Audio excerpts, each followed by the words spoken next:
قال رب اشرح لي صدري ويسر لي أمري واحلل عقدة من لساني يفقه قولي رب زدني علما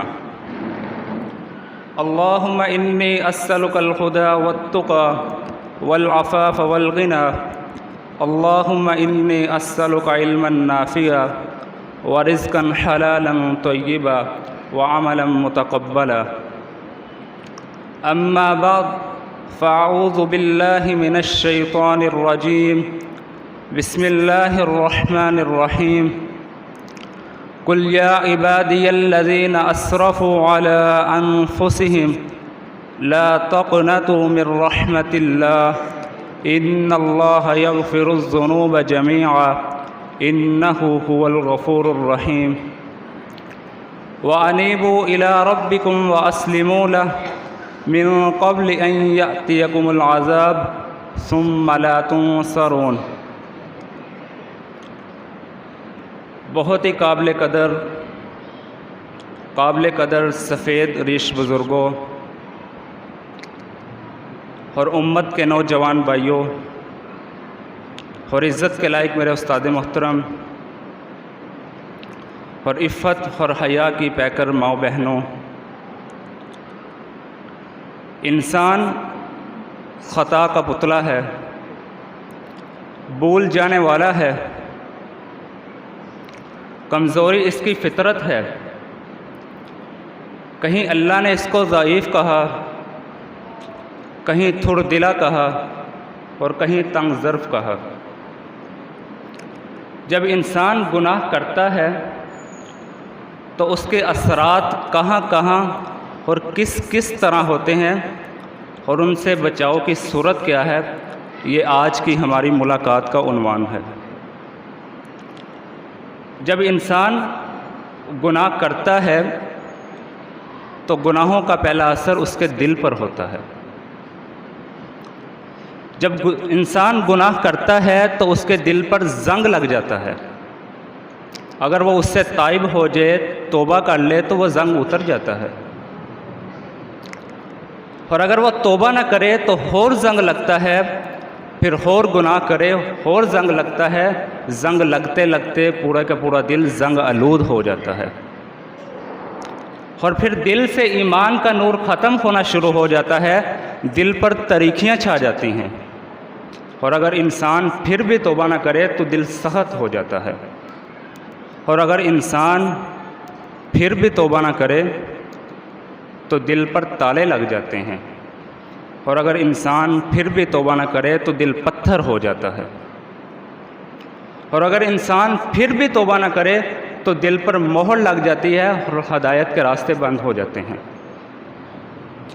کلا بل ران علی قلوبہم ما کانوا یکسبون کلا انہم عن ربہم یومئذ لمحجوبون افلا یتدبرون القرآن ام علی قلوب اقفالها ثم قست قلوبكم من بعد ذلك فهي كالحجارة أو أشد قسوة ختم الله على قلوبهم وعلى سمعهم وعلى أبصارهم غشاوة۔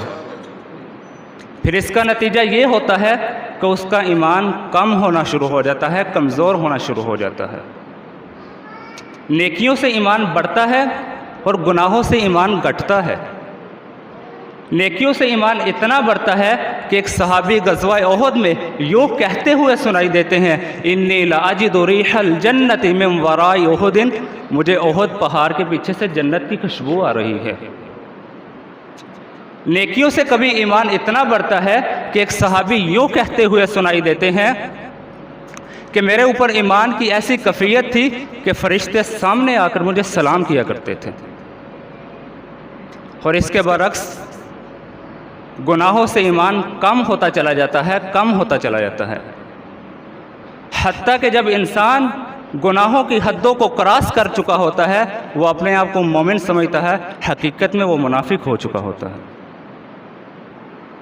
گناہوں کا پہلا اثر ہمارے دل پر ہوتا ہے، گناہوں کا دوسرا اثر ہمارے جسموں پر ہوتا ہے۔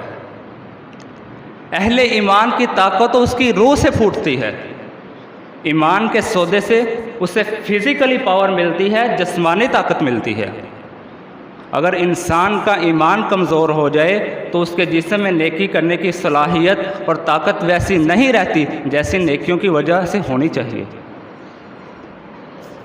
کبھی کبھی بیماریاں، سر درد اور بھی مختلف امراض ہو سکتے ہیں، اور اس کی ایک وجوہات ہمارے گناہ ہوتے ہیں۔ سیدہ اسماء رضی اللہ عنہا و ارضاہا کے سر پر درد ہے، یوں پکڑ کے بیٹھتی ہیں۔ پوچھنے والے نے پوچھا کیا ہوا ہے؟ فرماتی ہیں کوئی گناہ کر بیٹھی ہوں، اس کی سزا پا رہی ہوں۔ قاضی شریح کے جسم پہ پھوڑا نکل آتا ہے۔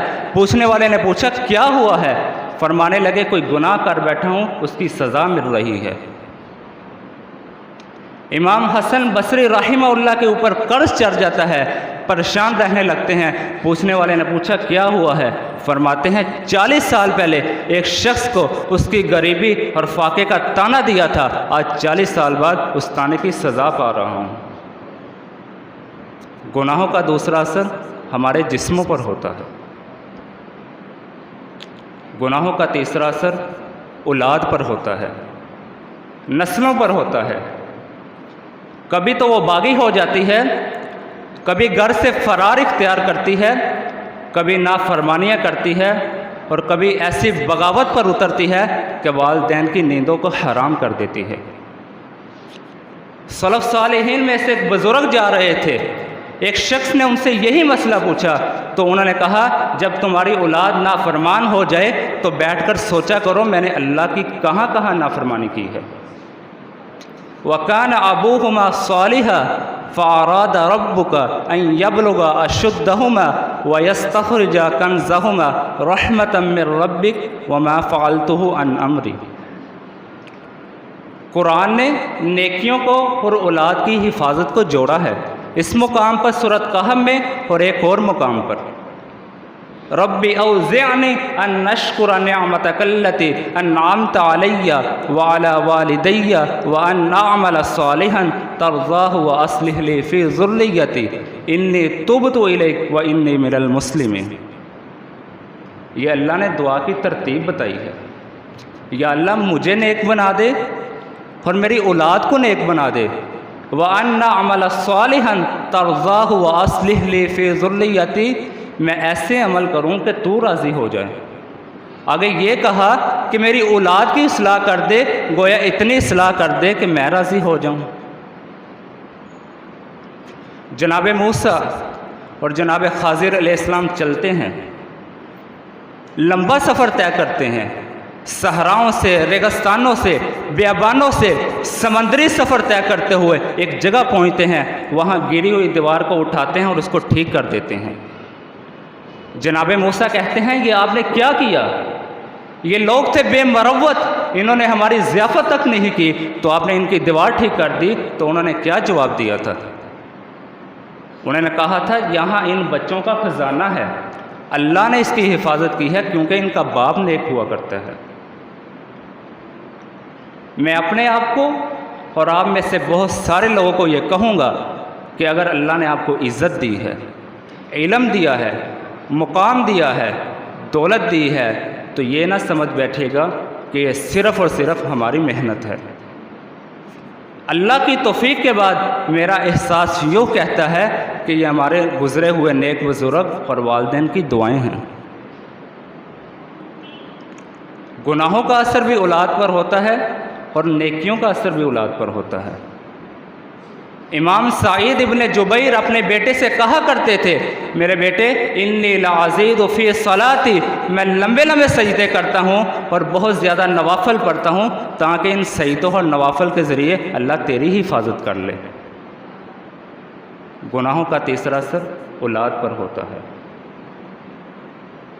گناہوں کا چوتھا اثر معاشرے پر ہوتا ہے، گھر پر ہوتا ہے، گلی پر ہوتا ہے، محلے پر ہوتا ہے، چوکوں چوراہوں میں ہوتا ہے، اقتدار پر ہوتا ہے، سیاست پر ہوتا ہے، حکمرانوں پر ہوتا ہے، ایوان بالا پر ہوتا ہے، ایوان زیری پر ہوتا ہے، اور میں تو یہاں تک سمجھتا ہوں کہ گناہوں کا اثر آسمان پر بھی ہوتا ہے اور زمین پر بھی ہوتا ہے۔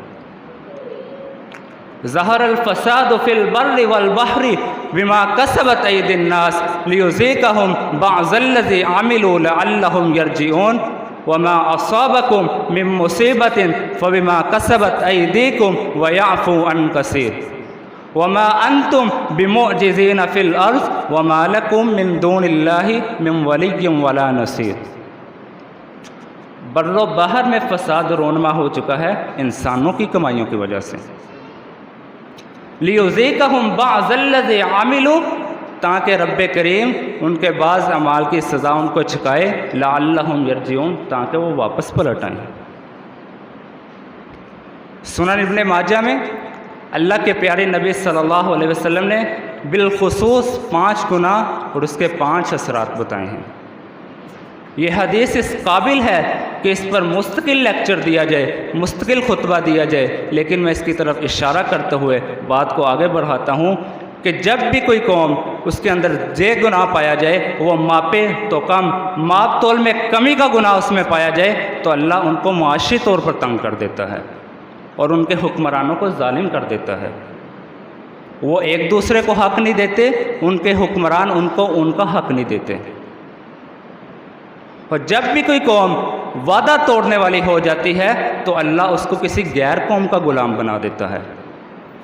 کونسلر نے وعدے توڑے، چیئرمین نے وعدے توڑے، ایم پی اے نے وعدے توڑے، ایم این اے نے وعدے توڑے، ہم نے ایک دوسرے سے وعدے توڑے، بھائیوں نے بھائیوں سے وعدے توڑے، کاروباری پارٹنر سے وعدے توڑے۔ جب بھی کوئی قوم وعدہ توڑنے والی ہو جاتی ہے تو ان کا ایک دوسرے سے اعتماد اٹھ جاتا ہے۔ اس کا نتیجہ یہ ہوتا ہے کہ اللہ ان کے اوپر غیروں کو مسلط کر دیتا ہے اور وہ غلام ہو جاتے ہیں، آئی ایم ایف کے غلام، ورلڈ بینک کے غلام، بین الاقوامی طاقتوں کے غلام۔ اور تیسرا گناہ اللہ کے نبی صلی اللہ علیہ وسلم نے یہ بتایا کہ جب بھی کوئی قوم زکوٰۃ کو روک لیتی ہے، اس معاملے میں بخیل ہو جاتی ہے، تو اللہ تعالیٰ آسمان سے بارشوں کو روک لیتا ہے۔ چوتھا گناہ اللہ کے نبی صلی اللہ علیہ وسلم نے اسی حدیث میں بتا دیا کہ جب بھی کوئی قوم اللہ اور اس کے رسول کے قانون کو چھوڑ دیتی ہے، اللہ تعالیٰ اس قوم کے اندر اختلافات بڑھا دیتا ہے۔ فرقوں میں اختلاف، نسلوں میں اختلاف، مسلکوں میں اختلاف، رنگوں میں اختلاف، صوبوں میں اختلاف، کاروبار میں اختلاف، سیاست میں اختلاف، معیشت میں اختلاف، گھر میں اختلاف، باہر اختلاف، ہر جگہ میں اختلافات پیدا ہو جاتے ہیں۔ اور پانچواں گناہ اللہ کے نبی صلی اللہ علیہ وسلم نے یہ بتایا کہ جب بھی کوئی قوم بے حیا ہو جاتی ہے تو اللہ ان میں ایسی بیماریاں پیدا کرتا ہے جو ان کے آباء و اجداد نے کبھی نہیں سنی ہوتی۔ گناہوں کا اثر معاشرے پر ہوتا ہے، پورے کے پورے سماج پر ہوتا ہے، گھر پر ہوتا ہے، گلی محلے سے لے کر پورے کے پورے صوبے، شہر، دیہات اور پوری کی پوری دنیا میں اس حدیث کی روشنی پر دو ٹوک ہمارا ایمان ہے کہ گناہوں کے اثرات مرتب ہوتے ہیں۔ زمین رنگ بدلتی ہے، آسمان رنگ بدلتا ہے، موسموں میں تغیرات آتے ہیں، اس کے پیچھے بھی ایک فیکٹر ہمارے گناہ ہوتے ہیں۔ فَكُلًّا أَخَذْنَا بِذَنبِهِ فَمِنْهُمْ مَنْ أَرْسَلْنَا عَلَيْهِ حَاسِبًا، ہم نے ہر ایک کو ان کے گناہوں کی وجہ سے پکڑا۔ کسی پر پتھر کی بارش کی، کسی کو زمین میں دنسا کے رکھ دیا، اور کسی کو سیلاب میں، بارشوں میں، پانی میں بہا کے رکھ دیا۔ گناہوں کا چوتھا اثر معاشرے پر ہوتا ہے، اور گناہوں کا پانچواں اثر موت کے وقت ہوتا ہے۔ سختیاں ہوتی ہیں نظام میں، سکرات و غمرات میں، اور گناہوں کا چھٹا اثر قبر میں ہوتا ہے۔ امام غزالی کہتے ہیں رحمہ اللہ، یہ قبر کے سانپ اور بچھو در حقیقت ہمارے گناہ ہی تو ہوتے ہیں۔ گناہوں کا اثر میدان محشر میں ہوتا ہے، بوجھ ہوتا ہے، گناہوں کے بوجھ کی وجہ سے چلا نہیں جاتا، اور گناہوں کا اثر پل صراط سے گزرتے ہوئے ہوتا ہے، اور گناہوں کا اثر سب سے خطرناک یہ ہوتا ہے کہ انسان اللہ کی نگاہوں سے گر جاتا ہے۔ کبھی اتنا گرتا ہے کہ 50,000 سال اللہ تعالیٰ اس کی طرف سے نظر رحمت سے نہیں دیکھتے۔ یہ تو تھے گناہوں کے اثرات، جو اثرات رونما ہو چکے، اور جو گناہ سرزد ہو چکے ان سے معافی کا انداز کیا ہونا چاہیے۔ آئیے چند منٹ میں اللہ کا کلام سنیے۔ کلام الہی میں سے میں چند آیات آپ کے سامنے پیش کرتا ہوں، آپ کو پتہ چلے کہ اللہ کے سمجھانے کا انداز کیسا ہے اور کتنا خوبصورت ہے۔ 24واں پارہ سورہ زمر، آیت نمبر 53 اور آن ورڈز۔ میں پہلے آیت پڑھوں گا، پھر اس کی تفسیر و تشریح کروں گا، تاکہ آپ کے حاشیہ خیال میں یہ بات نہ گزرے کہ ایک مہمان مقرر ہے جو اپنی فیلنگ شیئر کر رہا ہے یا اپنی بات شیئر کر رہا ہے۔ مجھے دکھ ہوتا ہے کہ ہمارے اس پورے کے پورے معاشرے میں ایک گراؤنڈ ڈیولپ ہو رہا ہے جس کو موٹیویشنل سپیکرز کہتے ہیں۔ اچھی بات ہے، قوم کو موٹیویٹ کرتے ہیں، لیکن افسوس اس بات کا ہے کہ پورے کے پورے ہفتے کی ورکشاپ اور تین دن کی ورکشاپ میں اللہ کے قرآن کی ایک آیت بھی نہیں ہوتی۔ ہم ایمان والوں کو موٹیویٹ کر رہے ہیں اور ہمارے پاس قرآن کا علم ہی نہیں، احادیث کا علم ہی نہیں، تو ہم موٹیویٹ کریں گے انگریزوں کی باتوں سے، ادھر ادھر کے فلسفوں سے۔ اگرچہ اس میں بھی کوئی حرج نہیں ہے، کوئی گناہ نہیں ہے، حکمت اور دانش کی بات اگر کسی کافر سے بھی ملے تو مومن اس سے بھی لے لیتا ہے، لیکن دکھ کی بات یہ ہے کہ وہی بات اللہ نے کہی ہو تو ہمارے اوپر اثر نہ کرے، اور وہی بات امریکہ سے ہو کر آ جائے تو ہمارے اوپر اثر کرے، تو پھر ہمیں اپنے ایمان کی خیر منانی چاہیے۔ قُلْ يَا عِبَادِيَ الَّذِينَ أَسْرَفُوا عَلَىٰ أَنفُسِهِمْ لَا تَقْنَطُوا مِن رَّحْمَةِ اللَّهِ إِنَّ اللَّهَ يَغْفِرُ الذُّنُوبَ جَمِيعًا إِنَّهُ هُوَ الْغَفُورُ الرَّحِيمُ۔ اے نبی کہہ دیجئے ان سے، اے میرے بندو، جنہوں نے اپنی جانوں پہ ظلم کیا ہے میری رحمت سے امید نہیں توڑنی۔ گناہوں کے اثرات بیان کرنے کا مقصد یہ نہیں کہ آپ کو مایوسی کے اندھیروں کی طرف دھکیلا جائے، قطعاً نہیں۔ مایوسی تو کفر ہے، اہل ایمان کے قریب بھی نہیں بھٹکتی۔ کہا ان سے کہہ دیجئے کہ میری رحمت سے امید نہیں توڑنی۔ ان اللہ یغفر الذنوب جميعا، بے شک اللہ تمام گناہوں کو معاف کرنے والا ہے۔ انہ هو الغفور الرحیم، اس میں کوئی شک ہی نہیں کہ بخشنا اسی پہ بس ہے اور رحم کرنا اسی پہ ختم ہے۔ کبھی بھی یہ نہیں سوچنا کہ میں نے تو اتنے گناہ کیے ہیں، اس کے اثرات اب ہو کر ہی رہیں گے اور فقر ہو کر ہی رہے گی، پتہ نہیں معافی ملے کہ نہ ملے۔ نہیں، یہ مایوسی کی سوچیں ہیں۔ قرآن مجید کا یہ پیغام نہیں ہے۔ وہ تو معاف کرنے پر آئے تو اس حد تک معاف کرنے والا ہے، نبی رحمت علیہ السلام کے چاچا کو شہید کرنے والی اور کرانے والی ہندا کو بھی معاف کر دیتا ہے۔ وہ تو معاف کرنے پر آئے تو اس حد تک معاف کرنے والا ہے کہ جو پیغمبر کے مقابلے میں تلواریں لے کے نکلے تھے، خالد ابن ولید، جب اللہ اس کا راستہ بدلنے پر آتا ہے، اس کو معاف کرنے پر آتا ہے، تو وہ اسلام کی ننگی تلوار بن کر سامنے آتے ہیں۔ سیف من سیوف اللہ، 100 مارکوں میں نکلتے ہیں، وہی خالد ابن ولید جو میدان بدر میں مخالف بن کر آئے تھے، جن کی تلواروں سے، پلاننگ سے اور منصوبوں سے آپ کو اور آپ کے اصحاب کو بڑی تکلیفیں پہنچی تھیں، وہی خالد ابن ولید اللہ کی تلوار کا لقب پاتے ہیں۔ 100 مارکوں میں نکلتے ہیں دین کے لیے، اور اللہ خالد کو کسی ایک مارکے میں بھی شکست نہیں ہونے دیتا۔ لا تقنطوا من رحمت اللہ ان اللہ یغفر الذنوب جميعا انہ هو الغفور الرحیم۔ ہم ایسے بد نصیب ہیں کہ اللہ کا پورا پیغام بھی نہیں پڑھتے اور نہ ہی سنتے ہیں۔ یہ آیت تو سب کو یاد ہے، بد نصیبی سے اگلی آیت کسی کو بھی نہیں یاد۔ یہ آیت اس لیے یاد ہے کیونکہ اس میں وہ ہے جو اللہ نے کہا کہ میں کروں گا، اور اگلی آیت میں وہ ہے جو اللہ نے کہا کہ تم کرو۔ ہمیں اپنے ذمے کے کام یاد ہی نہ رہے۔ وَأَنِيبُوا إِلَىٰ رَبِّكُمْ وَأَسْلِمُوا لَهُ مِن قَبْلِ أَن يَأْتِيَكُمُ الْعَذَابُ ثُمَّ لَا تُنصَرُونَ۔ میں سب گناہوں کو معاف کر دوں گا، تم میری طرف واپس تو آ جاؤ نا، پلٹ کر واپس تو آؤ، میری طرف آؤ تو صحیح۔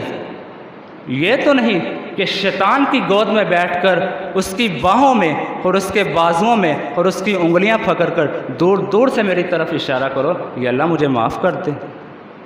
رہوں گا شیطان کے پاس ہی، رہوں گا شراب خانوں میں، رہوں گا برائی کے مقامات پر، لیکن تو مجھے معاف کر دے۔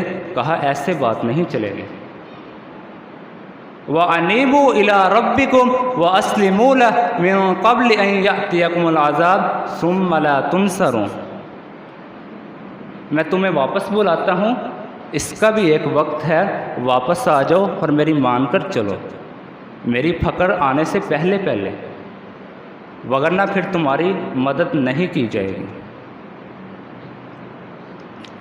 وَاتَّبِعُوا أَحْسَنَ مَا أُنزِلَ إِلَيْكُم مِّن رَّبِّكُم مِّن قَبْلِ أَن يَأْتِيَكُمُ الْعَذَابُ بَغْتَةً وَأَنتُمْ لَا تَشْعُرُونَ۔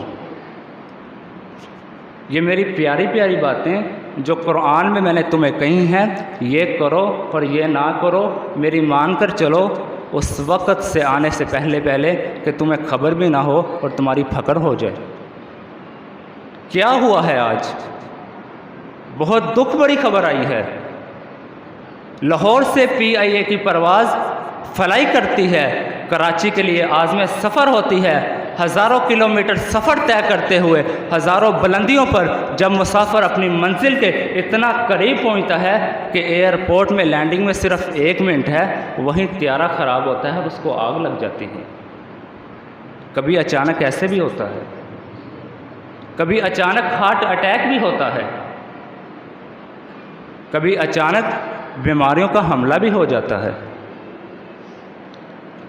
کبھی اچانک ایکسیڈنٹ بھی ہو جاتا ہے، اور کبھی اچانک کسی وجہ کے بغیر موت آ جاتی ہے۔ وَاتَّبِعُوا أَحْسَنَ مَا أُنزِلَ إِلَيْكُم مِّن رَّبِّكُم مِّن قَبْلِ أَن يَأْتِيَكُمُ الْعَذَابُ ثُمَّ لَا تُنصَرُونَ۔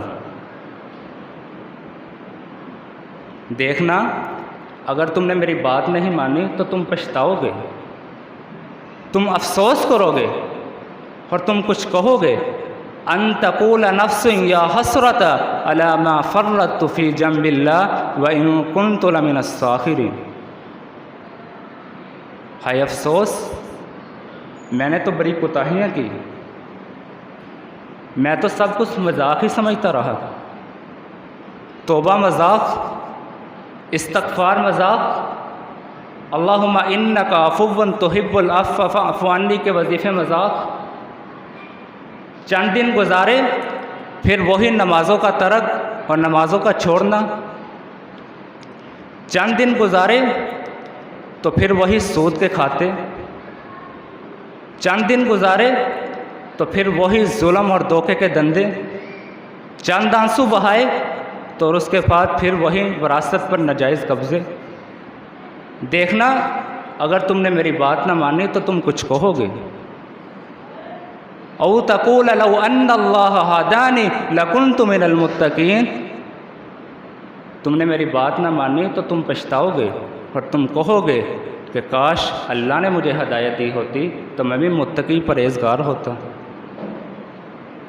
اور اس سے آگے بھی تم کچھ کہو گے، او تقول لو ان اللہ ہدانی لو ان لی کرۃ فاکون من المحسنین۔ اگر تم نے میری بات نہ مانی اور تم پچھتاؤ گے میرا عذاب دیکھ کر، اور تم کچھ کہو گے کہ کاش ایک دفعہ مجھے دوبارہ زندگی دی جائے، میں دنیا میں جاؤں، اب میں بڑا نیک بن کر رہوں گا۔